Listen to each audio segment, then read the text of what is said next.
Olá, professores, professoras, sejam bem-vindos a mais um encontro formativo pelo Programa de Recuperação e Aprofundamento de Aprendizagens em relação ao material Aprender Sempre. Hoje trataremos, então, da pauta de etapa 2, da pauta de etapa parte 2, da sequência de atividade 6, com o tema avaliação.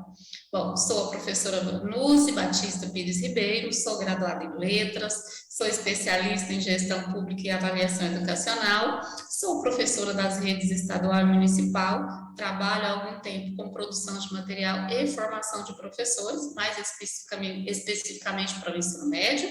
Sou uma mulher de pele levemente morena, tenho cabelos castanhos um pouco abaixo dos ombros, estou usando óculos, estou usando uma blusa com estampa animalesca, atrás de mim há uma parede branca, ok? Estamos aqui para compartilhar conhecimentos, esperamos que essa pauta de hoje seja produtiva, e hoje temos aqui o nosso colega, o professor Ney, que compartilhará conosco essa apresentação. Então eu passarei a palavra para ele, né, para o nosso novo colega, para que ele se apresente, e daí daremos sequência, então, ao diálogo de hoje, combinado? Então, vamos lá, professor Ney. Olá, professores, olá, professoras.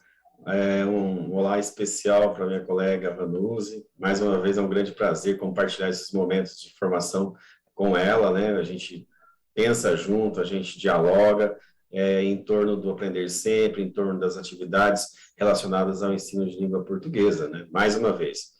E eu sou branco, cabelos castanhos, olhos castanhos, estou trajando uma camiseta branca, também no fundo tem uma parede branca também, com algumas inscrições, e eu sou professor da rede há mais de 25 anos, atualmente sou professor coordenador de uma escola, e estamos aí para pensar sobre a língua portuguesa, nos moldes atuais, nas teorias mais modernas, e tentar atrair os alunos de uma maneira que eles consigam se desenvolver, consigam desenvolver as habilidades, as competências necessárias, né, para que eles façam, que o ensino faça sentido na vida deles e que a verdadeira aprendizagem se realize. Então, vamos a essa empreitada juntos, Vanuzi, e retorno a palavra para ti. Muito obrigada, Ney. É um prazer imenso também compartilhar esses momentos com você, tá? Aprendemos muito juntos e aprendemos também aqui com os nossos colegas professores. Então, para darmos sequência ao nosso diálogo de hoje, compartilharemos com vocês o nosso material para que vocês acompanhem a nossa apresentação. Tudo certo? Aparecendo aí para vocês? Ok? Então, retomando, né, o nosso tema de hoje é a sequência de atividade 6 do volume 2, e essa é a parte 2 da pauta de etapa, ok? Para que nós, né, nos contextualizemos aqui, vamos falar rapidinho, então, olha, na parte de etapa 1, nós priorizamos, não é, as sequências de atividades da primeira e da segunda série. Então, nessa parte 2 dessa pauta de etapa, priorizaremos as atividades relacionadas à terceira série, ok? Então, relembramos o caminho por meio do qual vocês acessam todo o material relacionado ao programa de recuperação e aprofundamento de aprendizagens, por meio do QR Code aqui, apontando a câmera do celular, ou pelo link que aparece aqui nessa tela, vocês têm acesso a todos os materiais, não só do volume 2, também do volume 1, do material Aprender Sempre. É importante que o estudo desse material, a leitura atenta, a leitura compartilhada, colaborativa na escola, se faz de grande relevância para que todo esse processo de planejamento cumpra seus objetivos, certo? Apresentamos para vocês também aqui o caminho por meio do qual vocês acessam a todo o percurso programado para esse roteiro formativo, né, referente ao quarto bimestre letivo do ano de 2022. Então, também apontando a câmera do celular de vocês aqui para esse QR Code, ou acessando o link que aparece para vocês aqui nessa tela, vocês poderão acompanhar o roteiro formativo que foi programado para cada sequência de atividades do material Aprender Sempre, combinado?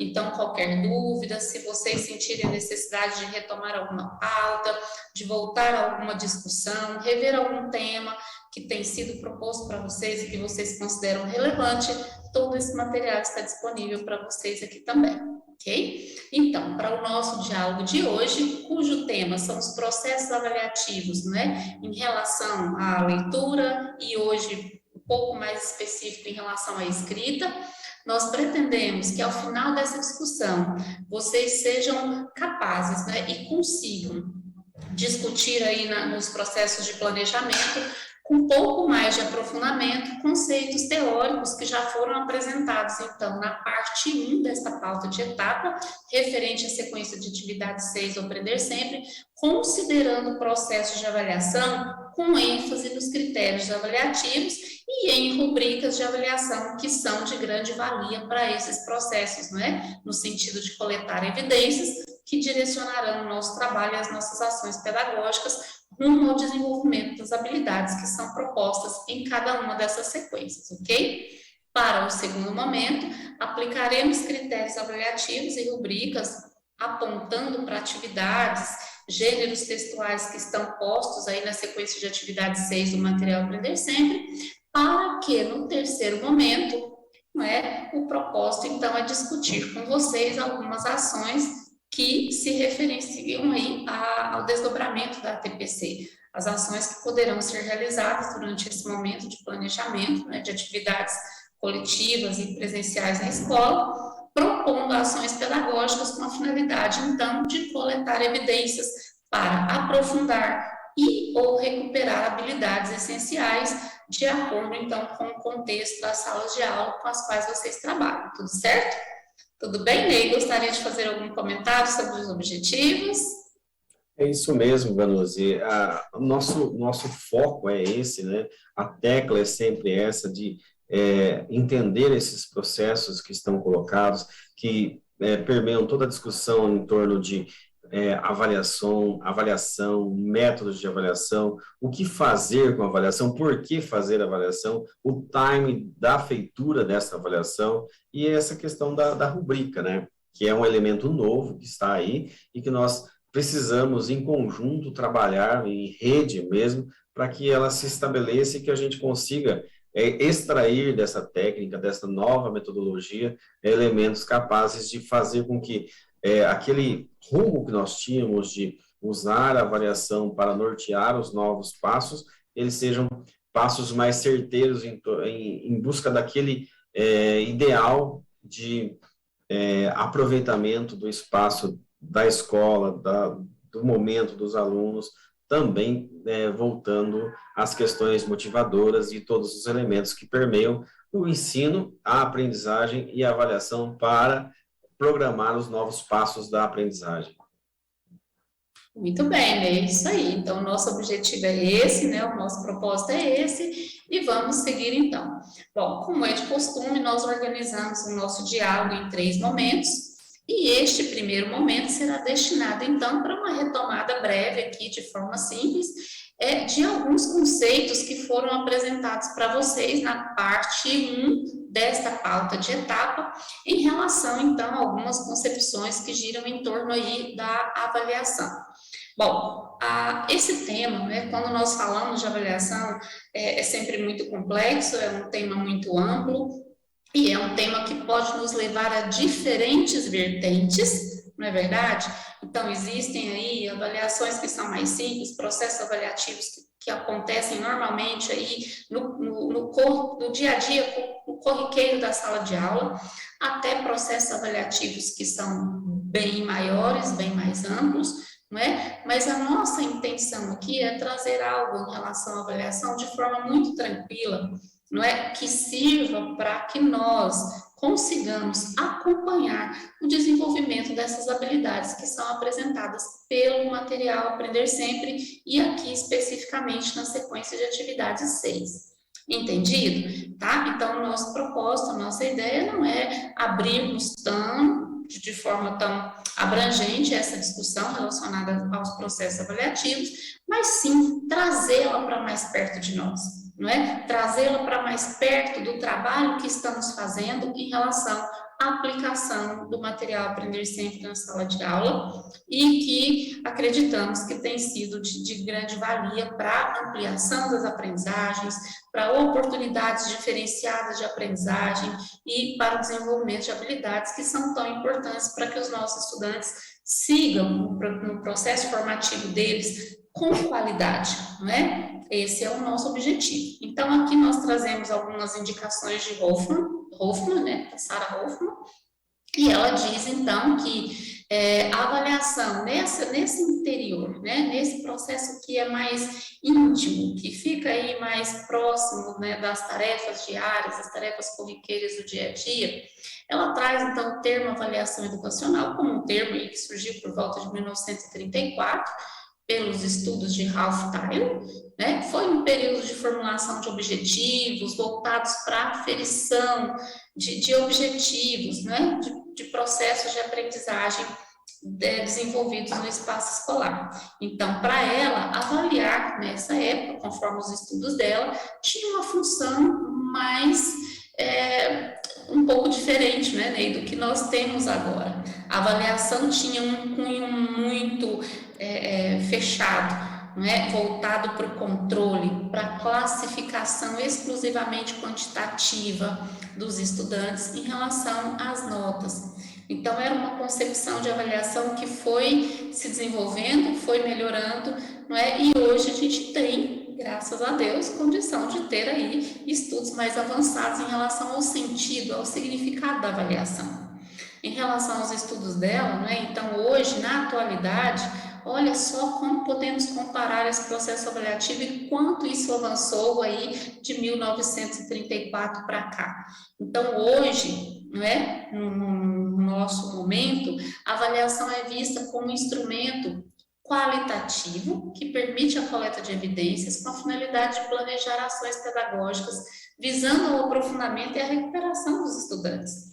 Então, hoje a gente não vê mais, né, os estudiosos, as diferentes concepções que giram em torno de avaliação, hoje elas estão convergentes para essa perspectiva, de que a avaliação ela não tem que ser algo para a vertente punitiva, não é? Ou para a vertente que exclui, não é? Para aquela que se transforma num processo excludente. Pelo contrário, a avaliação hoje, não é? No nosso âmbito, não é? Na nossa prática aí, pedagógica na sala de aula, ela precisa ser entendida como esse processo colaborador, não é? No sentido de nos trazer um olhar mais aberto, mais atento e mais assertivo em relação às rotas que precisam ser corrigidas nesse processo, né? Então, é nessa perspectiva que nós trazemos a avaliação para vocês. Então, os objetivos e os critérios avaliativos, eles precisam ser muito claros.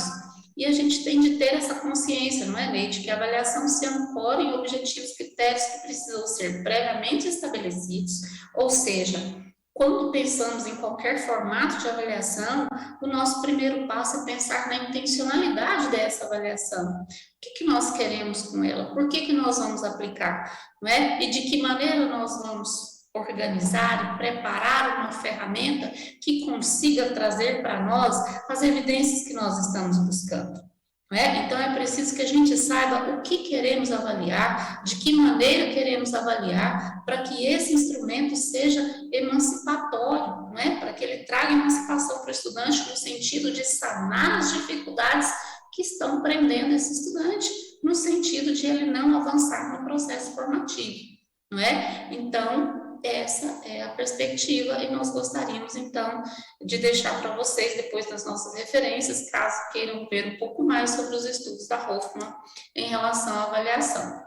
Ney gostaria de trazer aqui o Queiro Kess, agora um outro estudioso em relação à avaliação. Sim, Vanusi. Então, essa discussão a respeito de avaliação, ela é extremamente sedutora para quem gosta do ensino, para quem está imerso contexto, né? Porque nós observamos que no passado a questão era sempre medir, como se fosse como uma régua, né? Conseguiu, conseguiu, não conseguiu, você está excluído, faça o ano de novo, você precisa ser igual aos outros, né? O comparativo, assim, critérios muito antigos, né? Hoje em dia a gente já tem essa questão mais moderna, no sentido de observar o aluno como um todo, num processo, levando em consideração de onde ele parte, para onde ele vai, e como ele vai, e quais são as peculiaridades desse indivíduo que estamos formando, né?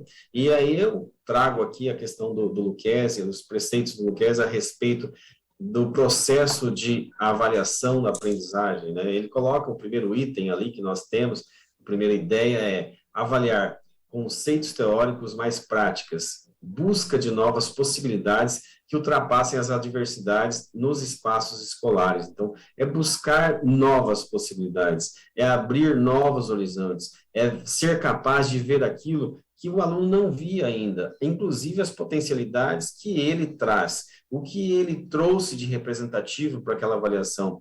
E você conseguiu captar e fazer com que ele também perceba isso. E fazendo isso, você vai fazer com que ele tenha até mais segurança, melhore a autoestima e também o motive para continuar nos estudos, para expandir os seus estudos em determinados âmbitos, setores e direções e assim por diante. E não apenas como muito tempo atrás se fazia, não conseguiu, você está condenado ao fracasso. Vá procurar alguma atividade que não seja intelectual ou que seja de outro ramo.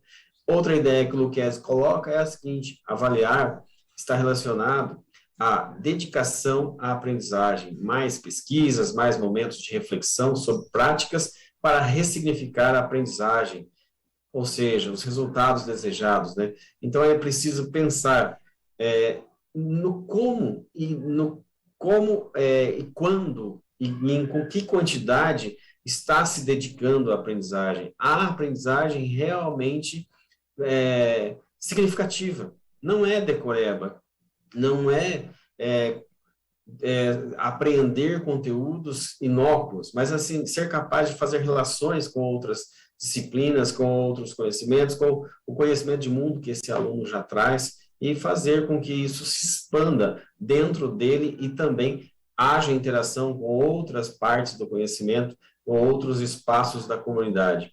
E aprendendo a avaliar a aprendizagem. Isso refere-se muito a nós, fala muito da nossa história, fala muito da nossa prática como professores de português. Aprendendo a avaliar a aprendizagem. Ele diz o seguinte: é preciso reavaliar e autoavaliar-se como avaliadores em busca da ressignificação da aprendizagem. O que nos faz pensar isso? Que, assim, antes de pensarmos numa avaliação, antes de discutirmos uma avaliação, é preciso que nós nos avaliemos. Como nós avaliamos? O que nós pretendemos com nossa avaliação? Qual é o fim da nossa avaliação, o objetivo? A partir de que perspectiva construímos nossos ideais de avaliação, nossas teorias, nosso enfoque? Para onde queremos levar os nossos alunos e nós mesmos com os nossos processos avaliativos? É mais ou menos em torno disso que o Lucchesi fala, poderemos estender muito, mas tudo que se diz respeito à avaliação, pensemos também em nossa autoavaliação e também, por que não, se nós estamos nos autoavaliando, nossos alunos também terão essa capacidade de se autoavaliar e logo terão maiores níveis de abstração, de reflexão, de ligação e de criatividade e de motivação e de desempenho em outras disciplinas ou naquela disciplina de português naquele momento. É isso aí, Vanúzia. Vamos trilhando nos caminhos da avaliação. Isso aí. Então, só para... Eu não sei se eu pronunciei errado, mas assim, então, a Jussara Hoffmann, né? A autora Jussara Hoffmann, juntamente aí com o Cipriano Lucchesi, nos trazem, então, bons indicadores do sentido, do significado da avaliação hoje, não é? E de quantas possibilidades nós temos aí diante de nós, não é, Ney? para desenvolver processos avaliativos em sala de aula nessa busca da reflexão constante em relação ao processo, não é verdade? Então, a avaliação nesse propósito de nos trazer evidências em relação ao processo, tanto em relação a como estamos trabalhando e como os estudantes estão aprendendo, para que a gente busque cada vez mais práticas assertivas e que cumpram de verdade o nosso papel na sala de aula, não é? Que é o de contribuir, de mediar esse processo de conhecimento, para que o estudante tenha segurança no sentido de seguir no percurso formativo. Então, aqui, um pouquinho mais de Lucchesi, ele fala sobre práticas avaliativas, como é que essas práticas avaliativas podem acontecer. Então, em função do tempo, nós não nos ateremos à leitura, mas gostaríamos de deixar como pontos fortes aqui desse momento para vocês. Essas práticas avaliativas precisam nos trazer os resultados que nós desejamos, sempre no sentido de pensar se o que nós ensinamos foi ensinado da maneira como poderia, né, da maneira como provocaria aprendizagem, e se os nossos estudantes aprenderam, não é? Então, é nessa perspectiva que a gente desenvolve práticas avaliativas, práticas de autoavaliação, para gerar as trocas de experiências, né? Então, esses resultados conseguidos aí, conquistados por meio da aplicação de diferentes ferramentas, de diferentes instrumentos, que poderão nos dar essas informações em relação ao modo como estamos ensinando e ao modo como os estudantes estão aprendendo, nos levam a essa troca de experiências, não é? Então, como está a nossa prática e como o estudante está recebendo o resultado dessa nossa prática e como as ações dos estudantes estão demonstrando que a nossa prática está indo na direção certa, ok? Então, fechando aí, não é o que o Cipriano nos diz. Com isso, a gente chega, então, à evidência se está acontecendo ou não a efetivação da aprendizagem, não é? Então, nesses propósitos, ela nos serve bastante. Ela serve ainda para avaliar se está havendo compreensão, não é? Quando nós falamos de avaliações, então, maiores, em larga escala, por exemplo, esse processo avaliativo, ele nos diz o quê? Ele nos diz se os estudantes estão conseguindo compreender os comandos dos itens que estão sendo postos, por exemplo, em avaliações como o SAEB, como o SARESP, por exemplo. E aí nós chegamos às rubricas, né? Então, as rubricas são ferramentas, são instrumentos aí de avaliação que servem para diferentes propósitos também, para diferentes modelos de atividades em sala de aula. Elas funcionam como uma espécie de guia avaliação baseada em critérios.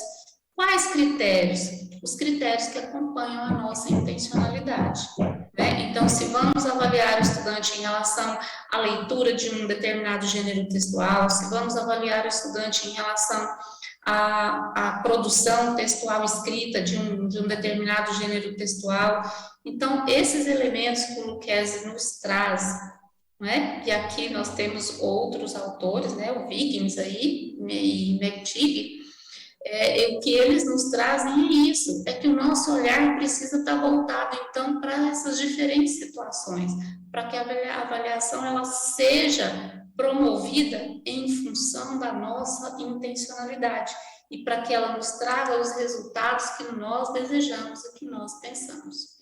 Então, mais um pouquinho aí do que o Wiggins, né, e McTighe nos trazem em relação às rubricas, sistematizando aí, então, o que significa, qual é o sentido de uma rubrica.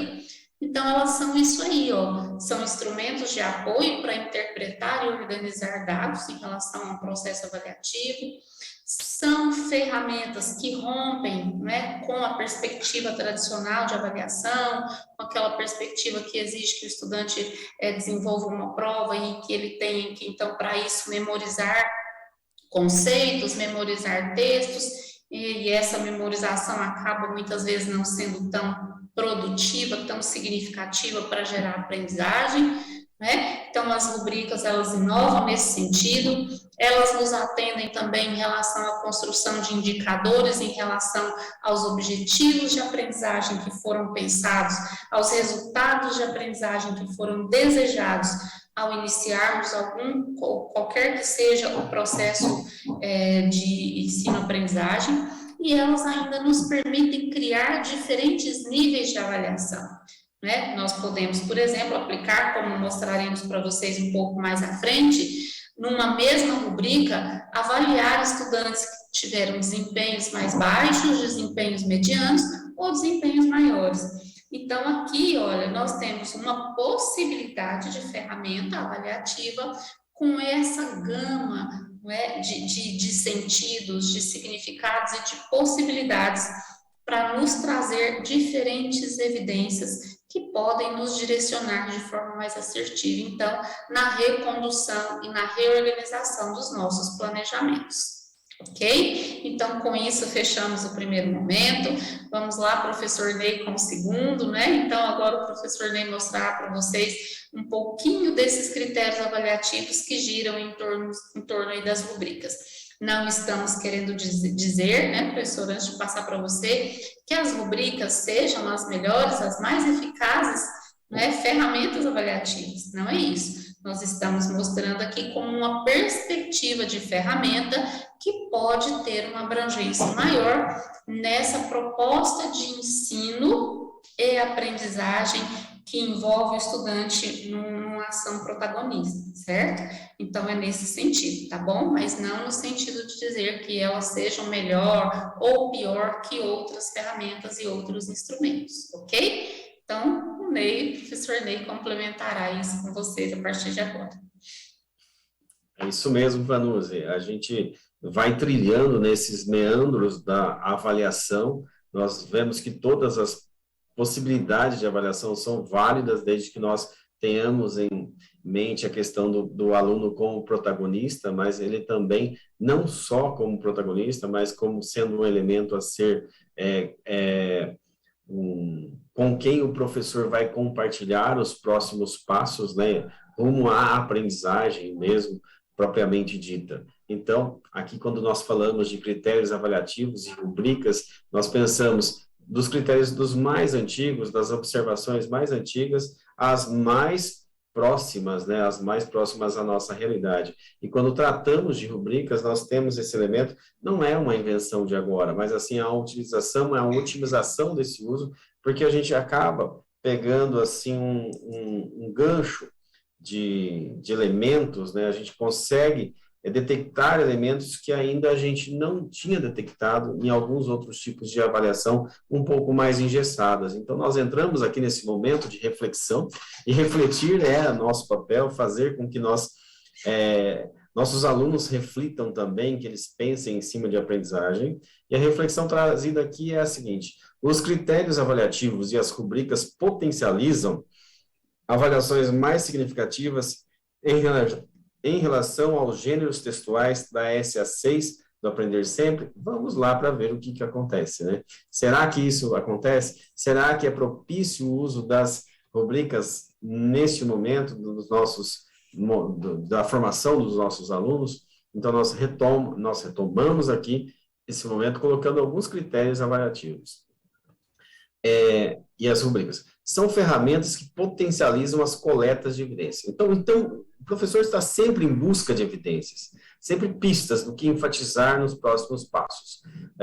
Eu preciso ver em que habilidades o aluno não tem o domínio suficiente, que ele é inseguro em relação àquilo, que ele simplesmente fica perdido quando aparece aquela exigência sobre ele.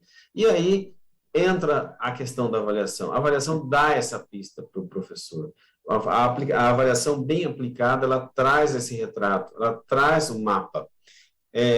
Outro elemento propiciam aos professores parâmetros sobre o que os estudantes já sabiam que eles precisam saber e como deverão ser desafiados para produzirem bons textos de acordo com as propostas da SA6. Então, nós falamos aqui nesse momento de produção de texto. Então, é muito assim visível numa avaliação bem feita e em que nível os alunos estão. Ele está escrevendo razoavelmente bem, ele consegue ter um certo grau de autonomia, ele é muito dependente, como é? Então, eu preciso fazer com que esse diagnóstico seja rápido, seja eficiente e seja preciso. Também, através dessas avaliações, nós conseguimos ver, porque elas permitem que os estudantes reflitam acerca de suas próprias inadequações escritoras. E aí a gente vai num momento em que é muito propício para as discussões a respeito de formação e também do contexto de sala de aula. Quando você faz a devolutiva para o aluno, quando você mostra para ele a nota que ele tirou, ou os erros os desvios que ele apresentou e talvez as deficiências dele, ele consegue perceber que ele é o protagonista do seu conhecimento. Então, o professor está ali só como um conselheiro. Ele sabe que ele precisa melhorar e ele sabe em que pontos ele precisa melhorar. Se não tiver a prática avaliativa, fica-se muito no escuro, muito no achismo. E, na verdade, a gente mexe com ciência. Não tem achismo. Eu acho que assim vai dar melhor, que assim os alunos vão gostar e vão se empenhar. Não é. É evidência, é fato, é localização e é saber onde está e para onde queremos ir. E aí, um outro elemento muito importante é que dão maior importância, ou na verdade, dão maior transparência quanto aos métodos avaliativos. Então, não é só dar aula, não é só planejar as aulas. Ponto-chave de planejamento de aula é essa questão de como o aluno vai ser avaliado. Ele precisa ter essa ideia de se ele vai ou não vai atingir. Isso dentro dele. Isso é fazer com que ele seja sujeito da sua própria história. É fazer com que ele seja capaz de perceber que atitudes dele mudam a questão do fracasso, do sucesso, da eficiência, da não eficiência, da aprendizagem e da não aprendizagem dele também. Mais à frente, nós vemos lá que na SA6, a habilidade essencial está ali no organizar adequadamente os parágrafos de um texto, buscando atingir a proposta enunciativa. Então, essa é a habilidade essencial.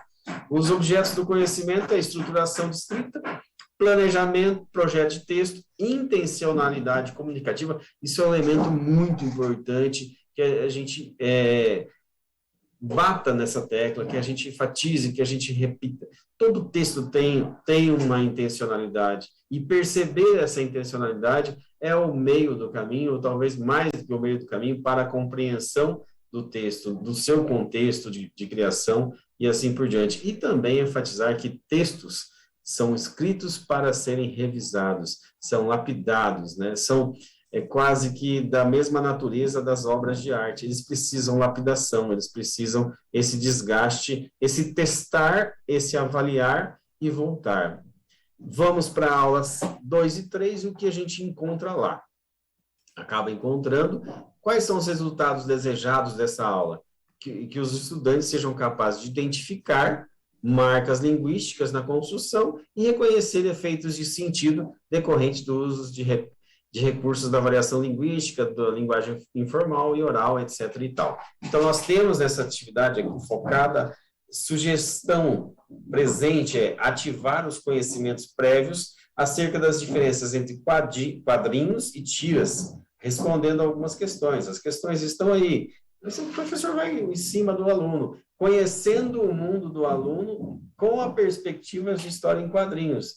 Eu, por exemplo, tive a minha infância pautado nas histórias em quadrinhos. Será que o aluno atual, ele lê história em quadrinhos ou apenas está vendo desenho animado ou animação na TV? Qual é o perfil dele? Será que ele tem contato com o jornal? Será que ele tem contato com tiras e outras situações? Então, aqui você tem um guia de questões que levam à reflexão, que levam à prospecção de conhecimentos a respeito do mundo do aluno e o objetivo da aula, né? Será que ele vai ter um repertório suficiente para confrontar o conhecimento que ele já tem com aquele que você está apresentando? Essa é uma questão que o professor precisa fazer e faz parte da autoavaliação dele. Será que ele está prospectando bem? Será que ele está escavando bem o mundo do aluno? Já na aula 2 e 3 ainda, nós temos aqui na atividade 2, os alunos os estudantes devem reconhecer, por meio dos diálogos entre dois jovens, a mudança da língua para coloquial com gírias, né? Então, aí você pode partir para o conhecimento dele de gírias, conceituar o que é gíria, falar sobre os efeitos dos usos dessas gírias e o que isso pode repercutir na imagem, na potencialização do discurso dele ou não. Então, é um caminho que vai se seguindo, professores e alunos vão construindo uma trilha conjunta de reflexão a respeito do uso da linguagem, no caso, linguagem formal ou coloquial. Já nas atividades 3 e 4, os alunos são convidados a refletirem acerca da construção social dos personagens na tirinha, e em que o diálogo entre dois jovens é permeado pelo uso da formalidade de um falante, contrapondo-se à informalidade do outro. Então, trata-se esse momento já dessa questão do contexto, da criação social, do elemento meio onde os alunos estão e como isso é permeado, é decisivo o uso nele da linguagem e como a linguagem pode ser um elemento transformador de realidades ou não, como isso pode causar entendimentos ou desentendimentos e assim por diante. Quando nós passamos a análise ainda da aula 7, lá da terceira série do ensino médio, nós temos assim, resultados desejados. Espero que os estudantes sejam capazes de aplicar conhecimentos estruturais, textos discursivos, bem como argumentativos na produção de carta de leitor, compreender o posicionamento crítico do articulista, do jornalista, em textos jornalísticos, defender, produzir carta de leitor, ou seja, a gente está trabalhando com aquilo que ele tem em foco. A grande maioria dos médio, principalmente do terceiro do ensino médio, eles estão ali para adquirir conhecimento e segurança para enfrentar o Enem. Então, esse é um momento de estar potencializando a capacidade argumentativa deles, né? O professor pode observar melhor essa situação de aprendizagem. Mais adiante, nós temos a questão da rubrica. Nós temos uma rubrica, como aplicar essa rubrica em cima da produção de texto dele, da carta do leitor que ele fez. Então, vocês têm ali vários elementos nessa rubrica que levam o professor a ver em que nível esse aluno está de entendimento das características da tipologia textual, carta de leitor. Será que ele está dominando isso ou não? A rubrica, um estudo mais aprofundado de rubrica vai trazer isso para você. Mais à frente, nós temos outros elementos que falam a respeito dos processos avaliativos, todos os processos avaliativos, mas também a questão da rubrica. Mas só voltando ainda, enfatizando um outro detalhe importante aqui na rubrica, observem ali no terceiro, quarto elemento, de cima para baixo, o uso da formalidade atende à expectativa do público-alvo, da mídia jornalística selecionada, do texto que ele produziu, ele precisa ser capaz de responder isso com propriedade. Lá, no último item, tem o posicionamento crítico do autor da carta, fez uso de argumentos favoráveis ou contrários, fundamentados por meio de citações ou comprovações de fatos. Gente, só a capacidade de discutir isso já leva o aluno a compreender melhor o que se espera dele quando ele produz um texto argumentativo. Então, todos os elementos que compõem a rubrica e que trazem uma avaliação um pouco mais detalhada a respeito dos textos que ele produz, todos esses elementos compõem um quadro que fica claro para o professor o rumo que ele deve seguir, mas fica mais claro ainda para o aluno elementos que ele precisa desenvolver na atividade dele para que ele consiga alcançar uma posição legal quando se trata de entrada na universidade. No terceiro momento da nossa apresentação de hoje, das nossas discussões de hoje, temos propostas de ações pedagógicas com a finalidade de coletar evidências para aprofundar e ou recuperar conhecimento, aprendizagem e assim por diante. Então, aqui nesse momento tem sugestões para desdobramento da TPC. Nós sabemos que na TPC sempre vai ter aquele debate acalorado, né? Está faltando isso na escola, está faltando isso e aquilo, mas aí juntam-se os professores das determinadas áreas e sempre vem aquela questão: o que fazer para os alunos aprenderem melhor língua portuguesa? Então, tem aqui a organização de aplicação da sequência de atividades, tem por destaque analisar os critérios avaliativos, as rubricas, para as produções de gêneros textuais propostos nas aulas desta sequência de atividade. Então, é discutir a respeito disso, é discutir como aplicar essas rubricas, como construir rubricas. Nós temos aqui no material várias sugestões de como construir e de como aplicar, mas nós temos também compêndios na internet, em qualquer outros lugares, para vocês estarem adaptando essas rubricas para a realidade dos seus próprios alunos, né? Então, como ocorre o processo qualitativo da aprendizagem, como é que os professores podem estar juntando elementos que compõem e refinam, no bom sentido de refinar, mas que dão mais precisão às análises feitas a partir das construções de textos desses alunos. Então, mais adiante, nós veremos que temos outras informações a respeito desse desdobramento, né? Então, nessa segunda etapa, nós temos que promover reflexões a respeito do que foi escolhido, do que foi planejado, mas quais os elementos que nós precisamos para dominar, para potencializar atividades relacionadas à avaliação em nosso grupo escolar, nosso grupo de professores. O que falta para nós? Será que falta empenho dos alunos, falta pesquisa, falta mais informações a respeito de interpretação dos dados fornecidos pelas rubricas ou outras formas de avaliação? Então, é importante também considerar aqui que nesses desdobramentos, nessa discussão, é fazer assim, como sensibilizar os alunos para que eles entendam não só o tipo de texto que eles tiveram que produzir, mas como que eles entendam os critérios de avaliação pelos quais eles vão passar e estarão sempre passando ao longo de suas vidas. Então, ainda nós temos, num terceiro momento, a criação de um plano de ação para promover, para patrocinar, para motivar a execução do desenvolvimento de habilidades essenciais que estão aí. É possível desenvolver cada vez mais, em um maior número de alunos, essas habilidades? É possível falar-se em uma aprendizagem verdadeira, uma aprendizagem significativa desses alunos quando nós tratamos de produção de texto, seja ele qual tipo for? Tudo isso é muito possível, sempre tendo a perspectiva de que eles precisam ser avaliados e que nós, professores, precisamos dos dados, das evidências das avaliações, para que nós não sejamos redundantes em cima daquilo que ele já domina e que não sejamos, nós não negligenciemos aquilo que eles precisam aprender. Nós precisamos ter nitidamente quais são os elementos que nós precisamos usar em determinados momentos ou não, para que se promova a aprendizagem de diferentes gêneros textuais, no caso aqui, gêneros textuais argumentativos. Para finalizar essa discussão, chamo novamente a amiga Vanuse para tecer comentários. Opa, vamos voltar um pouquinho aqui, Ney, só voltar um minutinho.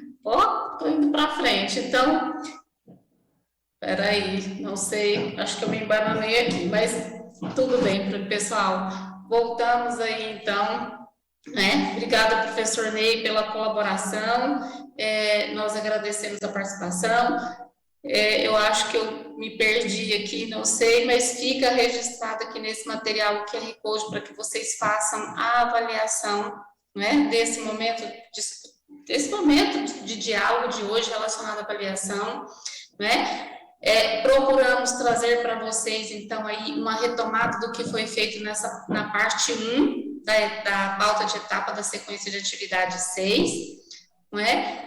Depois, procuramos trazer para vocês uma exemplificação, então, de como poderiam ser aí procedidos os processos avaliativos em relação às atividades da sequência 6 da terceira série, tendo em vista que nós priorizamos as sequências da primeira e da segunda séries na parte 1 desta pauta de etapa, né? E no terceiro momento, algumas sugestões, então, para que vocês desenvolvam um planejamento durante a TPC, que privilegie, então, esses processos avaliativos, inclusive empregando as rubricas.